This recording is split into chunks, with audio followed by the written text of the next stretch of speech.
Before sunrise, Burn Dairy and Deli is preparing to fuel your day with hot coffee, donuts, muffins, breakfast sandwiches, and other morning staples. For lunch, grab a giant deli sandwich made the way you like it. Pizza, wings, wraps, or a fresh salad. Plus, something to wash it down. Then pick up dinner or a sweet treat and other pantry essentials. Now you can get your Burn Dairy and Deli favorites delivered with DoorDash. All day, every day, you can count on Burn Dairy and Deli. It's all good. Hi, this is Bob Costas, and you're listening to the ML Sports Platter.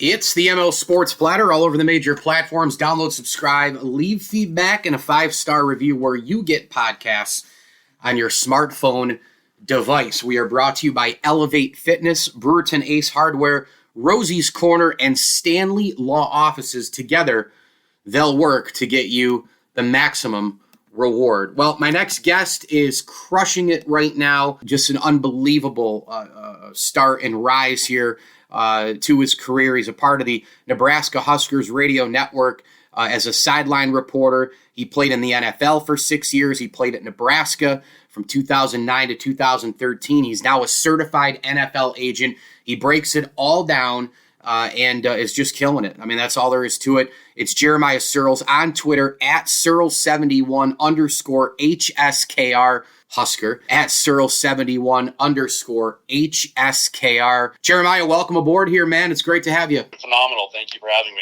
No doubt about it. I'm going to kind of jump around in the football world. I know just recently you became a certified NFL agent, right? So what does that take to accomplish? You know, take my listeners through the crazy journey and what's next. You know, do you start targeting people? Do you form your own network? What goes into it?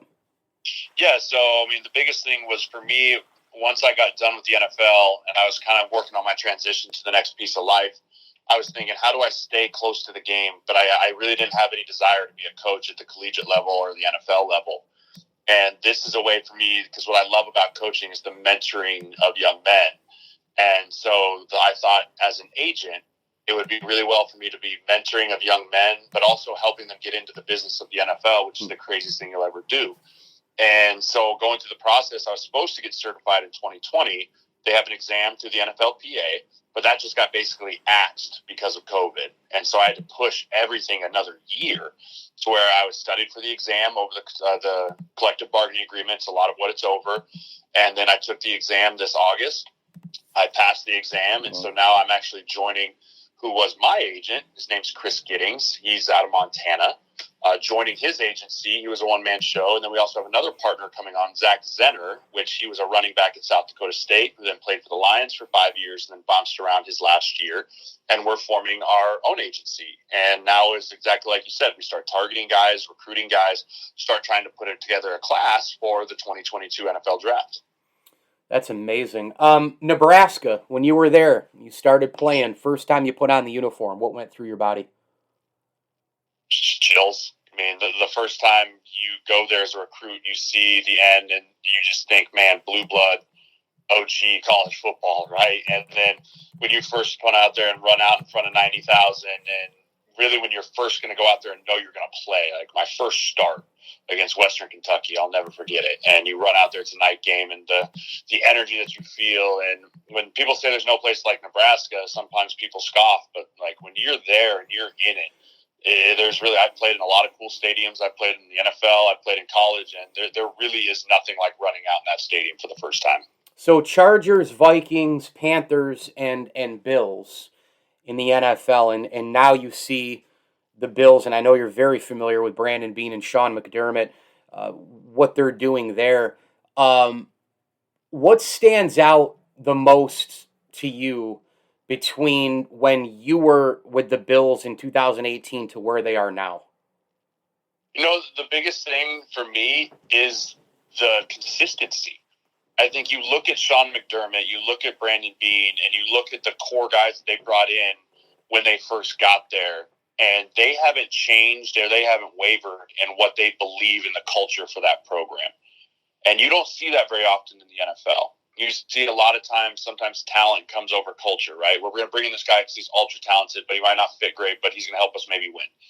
They've stayed consistent to the guys that they brought in, the guys that they've drafted, the coaches on that staff, with how well they want to build the culture around there, and you're seeing it pay huge dividends. I mean, I was on that 2018 where Josh was the rookie, and we went 6-10, and we weren't very good. Yep. And then they just continued to plug in players and plug in coaches and plug in guys that they felt fit the right mold of Buffalo, and they just consistently stayed the path throughout those last 4 years now, and it's been really fun to watch because I was there on the kind of ground floor of the rebuild and saw the foundation they were laying, and now you're starting to really see the benefits they're reaping from that. You know, it's amazing, obviously, the jump that Allen has taken. What did you see initially in him?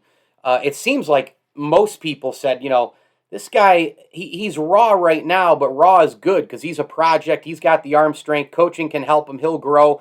But what was it that you saw in him there in 2018, and what do you see when you watch him now? You know, the thing I saw about Josh is he wasn't the quarterback that came and was like, no, I'm a first rounder. I'm going to go be a baller, and I don't need anyone else to tell me what to do. The dude was a sponge.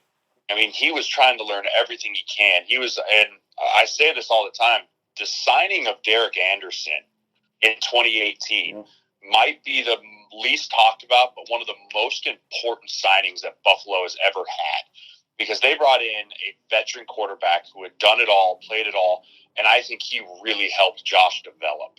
I think as a rookie, having that older presence in the room and teaching him how to watch tape, how to break down blitz protections, how to look at things from a different point of eyes than just a coach was really huge for his development. And I've seen him just develop year in and year out.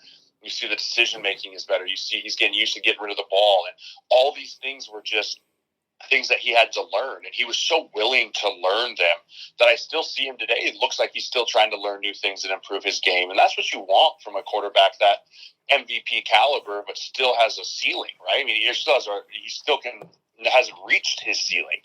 And the trust that he has in his guys and the way that he loves his guys is just so cool to see. And watching his development from afar has been something that I've loved doing, because, again, I remember when he was a 22-year-old kid or 23 and they handed him the keys of the car and said, don't wreck it. And now he's leading the ship in the right way. And so it's been really fun to watch. He's a certified NFL agent, spent 6 years in the NFL and played for the Huskers of Nebraska 2009 to 13. Now doing great work with the sideline reporting as well. Huskers Radio Network, and you can get him on Twitter at Sirles71_HSKR. You know, Jeremiah, the Bills Mafia is a big time fan base, huge group. What do they mean to you? Oh, they're amazing. And I say it all the time, I miss Bills Mafia like crazy, and I need to get back up there for another game, because the thing I can compare them to is Husker fans, right? Husker fans are crazy people. They bleed for the red here, and Bills Mafia bleeds for the blue and white. And I tell people all the time, like, when we would leave the stadium on Fridays after practice, like, there would be people tailgating in the lots, and we were 6-10. And I want to get back out there now that this team's doing so well. I can only imagine the craziness is by tenfold, but they just love that team so much, and the support for that team is so big. And Orchard Park's not a booming metropolis, but, man, on game day, everyone shows up and shows out and just love for that team. And so I have so much respect for Bills Mafia, that through all the turmoil that they've weathered the storm, and they've stayed through it through the last decade, and now they're really starting to have that hope and that go again. But, man, they're a special fan base. Can you just go ABC real quick, Chargers, Vikings, Panthers, and just, like, you know, a quick experience that you had with each of those franchises? What was it like with those three? Yeah, so the Chargers, for me, number one, was I learned how to be a pro there from one of the best of all time in Phillip Rivers. Yeah.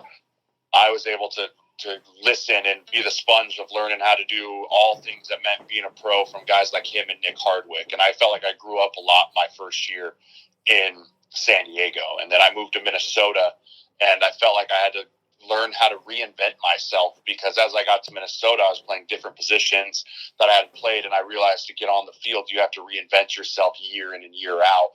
which is when then I learned how to play all 5 positions on the offensive line. And then obviously that 2017 season, going to the NFC Championship and having that experience was just absolutely incredible. And the things we went through that year with Teddy Bridgewater coming back and Case Keenum and Sam Bradford and just the adversity that we all fought through there.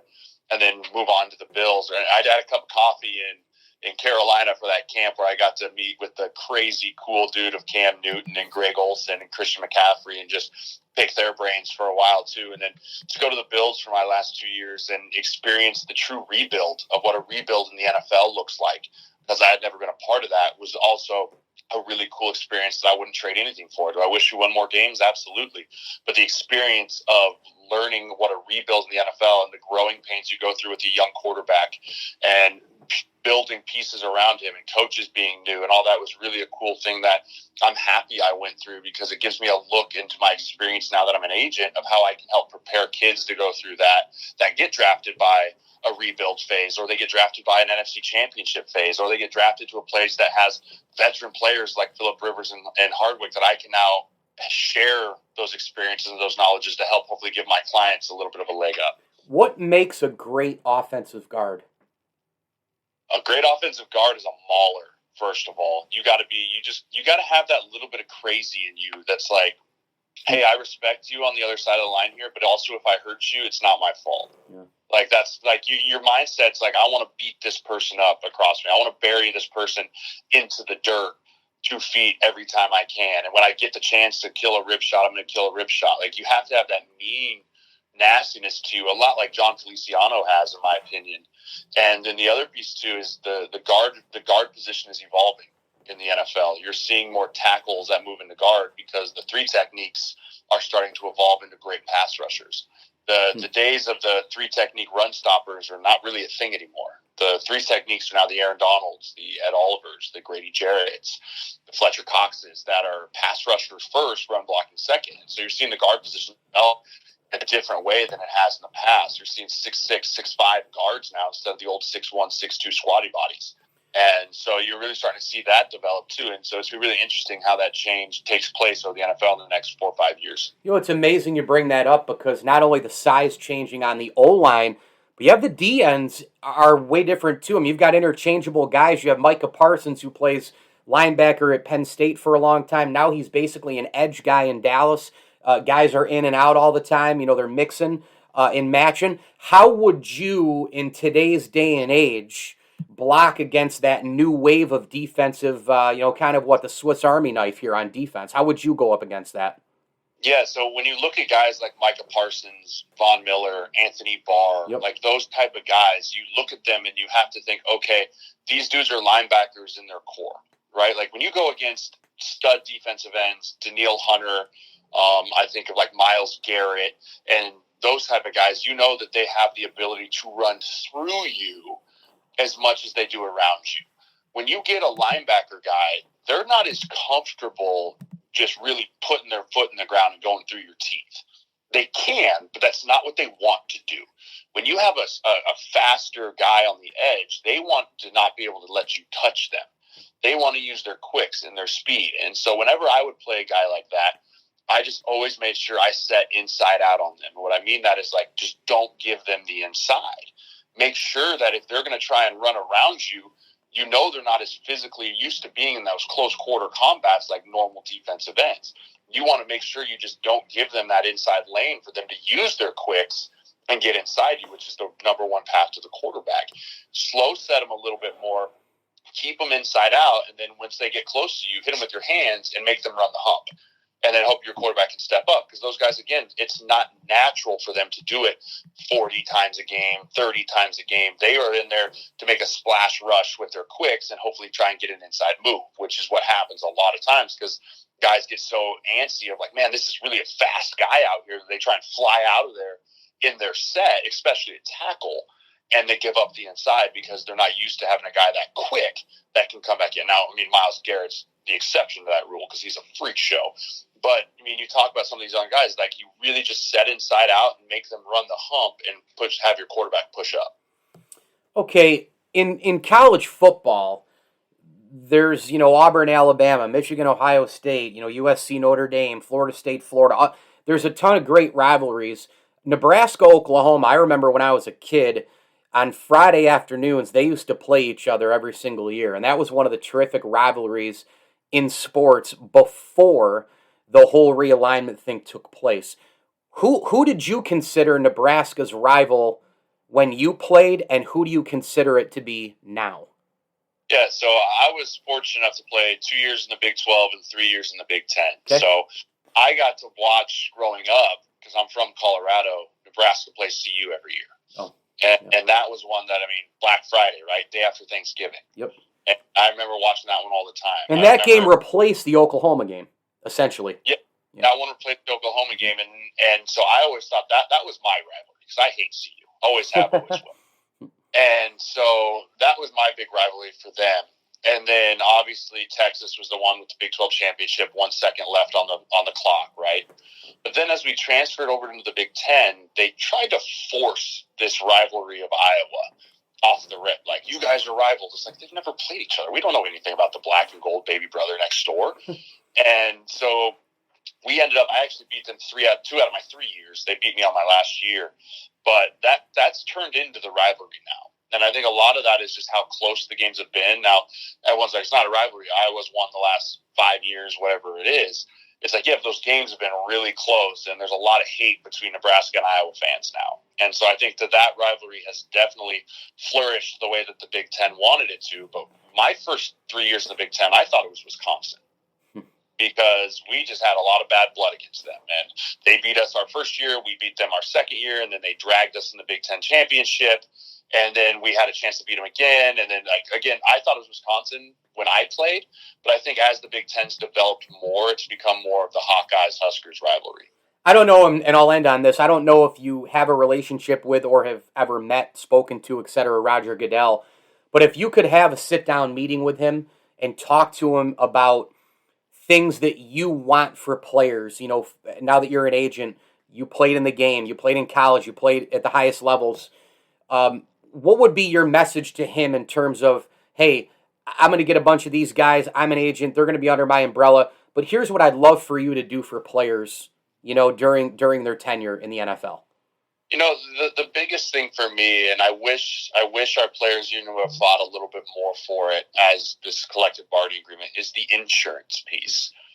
When you're a vested veteran and you retire, you get 5 years of insurance through the NFL. But then they basically kind of kick you out on your way and say, here's your hat, what's your hurry? And you're kind of on your own. And you got to figure out, if you don't have another career, you got to go on Cobra, and it's really expensive. And some guys that only played 3 years never made the buku bucks, and that's hard. I think that there needs to be a program that allows, I'm not saying we need free insurance from the NFL, but I think the program to buy back into the NFL's insurance like we were an employee would be well. And I think a lot of guys would take advantage for that, just because we put a lot of wear and tear on our body, and the ability to try and get stuff figured out. We have a lot of benefits, but just not having that insurance plan, I think, is a big one that I hope they fight again down the line in a decade when we go after the CBA again in 2030. And then the biggest thing is take this stupid taunting penalty away. Oh. Nobody wanted it. Awful. Nobody asked for it. Get it out. Football's an emotional game. Let the guys be emotional. Now, there's a line that you can't cross, obviously, but some of these ticky-tack taunting calls are just ridiculous. I was just going to say, on that taunt, I couldn't agree more that it's such a ridiculous thing they implemented. You know how I look at this, Jeremiah, with the taunting, is taunting when you see it, right? If a guy is down, he gets tackled, it was a great play behind the line of scrimmage, etc. The guy stands up and he does a shouting thing and goes a little bit nuts and maybe looks at the guy a little bit, then he goes away. That's not taunting. If he steps over a guy and stays at him and points at him, come on, that's telling you that's taunting. You see, you know when you call it because you see it, right? These are not, you don't see these little ticky-tacks. Oh yeah, that's taunting. Not once do you see that. When you see it, you call it. That's how I see taunting.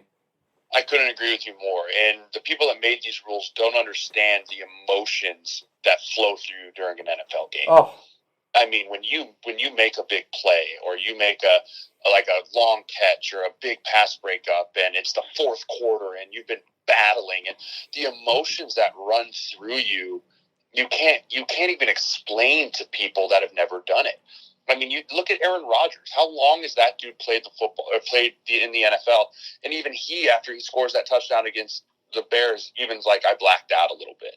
Because so much emotion runs through you as a player that sometimes it bubbles a little out of control. And yeah, like I said, there's a line, and you nailed it. When you stand over a guy and you flex and you stand and you're spitting at him, yeah, taunting. But to show emotion is what makes this game so great. It's what makes this game so fun. And so taking that out is just, I mean, it's what the NFL stands for, right? The no fun league. And we need to get that back into the game because fans like it. Because at the essence of it, we're entertainers. We're nothing more than modern day gladiators in the Coliseum when Goodell's sitting there saying, kill him or let him live, right? Like that's essentially what we are. So keep the emotion in the game. You know what? Can I sneak one more quick one in? I'm sorry. I really want to ask you this. I'm always interested in former athletes when they make the transition into media. You played at Nebraska. You played in the NFL. You're on the Huskers Radio Network. You have to not only break down the game, but in some cases you have to criticize. How has the transition been? Has it been hard to do that? It's been hard because for me, I know what this program was when I played in it, being Nebraska and winning 9 or 10 games every single year. And it wasn't a thought of, are we going to make a bowl? It was, what bowl are we going to go to? And so flipping to the other side of it now and being critical is hard for me. But at the same time, it also is what makes us credibility as media, right? Like if we go get beat up by Minnesota like we did and I get on the radio, I'm like, wow, what a great game. That was just awesome. Like no one's going to listen. But there also is a part of me that I remember being in the media, listening to the media and hearing individuals get trashed, hearing people that got really upset and call outs. I don't believe any of that. Football's a team game. It's won and lost by a team. So I always try and make sure that I objective, but I never let my emotion boil over too much in my analysis, which is sometimes that's the hardest piece because I still have that fan in me of Nebraska and that fan that boils mad with excitement or is just so upset that sometimes I have to check that. That's more the hard piece than actually talking about the X's and O's of it all. Well, that was an awesome answer, and this has just been terrific. Jeremiah Sirles on Twitter, at Sirles71_HSKR. Go give him a follow. Certified NFL agent, super successful, doing great work on the Huskers Radio Network as well. Played at Nebraska from 2009 to 13 and spent 6 years in the NFL with the Chargers, Vikings, Panthers, and Bills as an offensive guard. Jeremiah, this was incredible. I can't thank you enough. I know how busy you are. It was just a terrific segment by you and a thrill for me to have you. Continued success your way, my friend. Thank you. I appreciate it. Have you back anytime. This was a lot of fun. Absolutely, positively amazing. ML Sports Platter brought to you by Rosie's Corner and Stanley Law Offices, as well as our great friends at Barks and Rec Doggy Daycare and Elevate Fitness. Get on over to Elevate Fitness today. Get your membership. They've got the pool. I'm heading over there in a couple minutes, actually. Get your membership for the pool, the hot tub, classes, you name it. They've got it. Download the app today. Elevate Fitness Syracuse is a proud ML Sports Platter sponsor. And I also want to mention a quick tip of the cap. Thank you to the Swan and Whitaker families and also Heather Saxon of Hunt Real Estate. She's awesome. Heather at Hunt on Facebook. She can help you if you're buying and selling homes in Central New York. It's hard. It's time consuming. She makes home more than just a place. She makes it a feeling. Heather Saxon at Hunt Real Estate. Go with her today. Jeremiah Sirles was amazing. I'm Mike Lindsley. Hit me on Twitter at Mike L Sports. And you can find the ML Sports Platter on Facebook, on Instagram, and be on the lookout for my ML Sports takes all over Facebook, TikTok, YouTube, IGTV, and other social media platforms. Really appreciate you listening. Please do download and subscribe to this show, the ML Sports Platter, where you get podcasts on your smartphone device and leave those 5-star reviews and feedback as well. As I always tell you, enjoy the games.